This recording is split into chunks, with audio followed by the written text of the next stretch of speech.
Even in purely non-religious terms, homosexuality represents a misuse of the sexual faculty.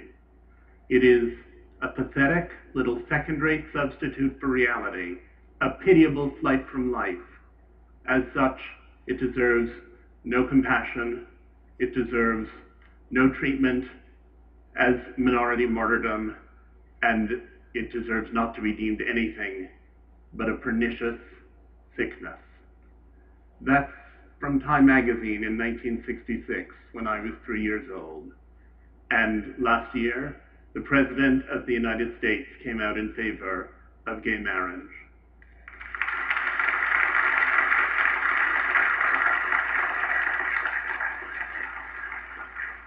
And my question is, how did we get from there to here? How did an illness become an identity? When I was perhaps 6 years old, I went to a shoe store with my mother and my brother, and at the end of buying our shoes, the salesman said to us that we could each have a balloon to take home. My brother wanted a red balloon, and I wanted a pink balloon. My mother said that she thought I'd really rather have a blue balloon, but I said that I definitely wanted the pink one, and she reminded me that my favorite color was blue. The fact that my favorite color now is blue, but I'm still gay, is evidence of both my mother's influence and its limits.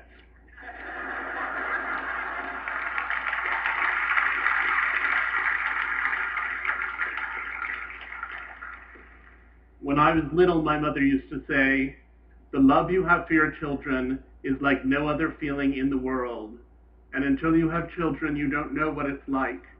And when I was little, I took it as the greatest compliment in the world that she would say that about parenting my brother and me. And when I was an adolescent, I thought, but I'm gay, and so I probably can't have a family. And when she said it, it made me anxious. And after I came out of the closet, when she continued to say it, it made me furious. I said, "I'm gay, that's not the direction that I'm headed in, and I want you to stop saying that." About 20 years ago, I was asked by my editors at the New York Times Magazine to write a piece about deaf culture. And I was rather taken aback. I had thought of deafness entirely as an illness. Those poor people, they couldn't hear, they lacked hearing, and what could we do for them? And then I went out into the deaf world. I went to deaf clubs. I saw performances of deaf theater and of deaf poetry. I even went to the Miss Deaf America contest in Nashville, Tennessee, where people complained about that slurry Southern signing. And as I plunged deeper and deeper into the deaf world, I became convinced that deafness was a culture, and that the people in the deaf world who said we don't lack hearing, we have membership in a culture, were saying something that was viable. It wasn't my culture, and I didn't particularly want to rush off and join it, but I appreciated that it was a culture, and that for the people who were members of it, it felt as valuable as Latino culture, or gay culture, or Jewish culture. It felt as valid, perhaps even, as American culture. Then a friend of mine had a daughter who was a dwarf. And when her daughter was born, she suddenly found herself confronting questions that now began to seem quite resonant to me. She was facing the question of what to do with this child. Should she say, "You're just like everyone else, but a little bit shorter"? Or should she try to construct some kind of dwarf identity, get involved in the little people of America, become aware of what was happening for dwarfs? And I suddenly thought, most deaf children are born to hearing parents. Those hearing parents tend to try to cure them. Those deaf people discover community somehow in adolescence. Most gay people are born to straight parents. Those straight parents often want them to function in what they think of as the mainstream world, and those gay people have to discover identity later on. And here was this friend of mine looking at these questions of identity with her dwarf daughter. And I thought, there it is again, a family that perceives itself to be normal with a child who seems to be extraordinary. And I hatched the idea that there are really two kinds of identity. There are vertical identities which are passed down generationally from parent to child. Those are things like ethnicity, frequently nationality, language, often religion. Those are things you have in common with your parents and with your children. And while some of them can be difficult, there's no attempt to cure them. You could argue that it's harder in the United States, our current presidency notwithstanding, to be a person of color. And yet, we have nobody who is trying to ensure that the next generation of children born to African Americans and Asians come out with creamy skin and yellow hair. There are these other identities which you have to learn from a peer group, and I call them horizontal identities because the peer group is the horizontal experience. These are identities that are alien to your parents and that you have to discover when you get to see them in peers. And those identities, those horizontal identities, people have almost always tried to cure. And I wanted to look at what the process is through which people who have those identities come to a good relationship with them. And it seemed to me that there were three levels of acceptance that needed to take place. There's self-acceptance, there's family acceptance, and there's social acceptance. And they don't always coincide.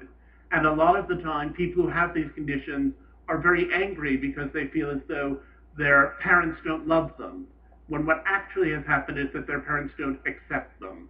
Love is something that ideally is there unconditionally throughout the relationship between a parent and a child. But acceptance is something that takes time. It always takes time. One of the dwarfs I got to know was a guy named Clinton Brown. When he was born, he was diagnosed with diastrophic dwarfism, a very disabling condition. And his parents were told that he would never walk, he would never talk, he would have no intellectual capacity, and he would probably not even recognize them. And it was suggested to them that they leave him at the hospital so that he could die there quietly. And his mother said she wasn't going to do it, and she took her son home, and even though she didn't have a lot of educational or financial advantages, she found the best doctor in the country for dealing with diastrophic dwarfism, and she got Clinton enrolled with him, and in the course of his childhood, he had 30 major surgical procedures. And he spent all this time stuck in the hospital while he was having those procedures, as a result of which he now can walk. And while he was there, they sent tutors around to help him with his schoolwork, and he worked very hard because there was nothing else to do. And he ended up achieving at a level that had never before been contemplated by any member of his family. He was the first one in his family, in fact, to go to college, where he lived on campus and drove a specially fitted car that accommodated his unusual body. And his mother told me the story of coming home one day, and he went to college nearby, and she said, and I saw that car, which you can always recognize, in the parking lot of a bar, she said. And I thought to myself, they're 6 feet tall, he's 3 feet tall, 2 beers for them is 4 beers for him. She said, I knew I couldn't go in there and interrupt him, but I went home and I left him 8 messages on his cell phone. She said, and then I thought, if someone had said to me when he was born that my future worry would be that he'd go drinking and driving with his college buddies,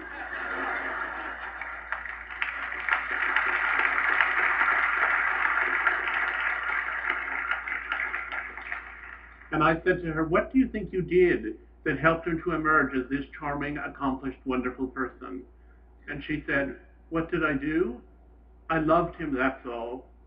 Clinton just always had that light in him, and his father and I were lucky enough to be the first to see it there. I'm going to quote from another magazine of the 60s. This one is from 1968, the Atlantic Monthly, Voice of Liberal America, written by an important bioethicist. He said, there is no reason to feel guilty about putting a Down syndrome child away, whether it is put away in the sense of hidden in a sanitarium or in a more responsible, lethal sense. It is sad, yes, dreadful, but it carries no guilt.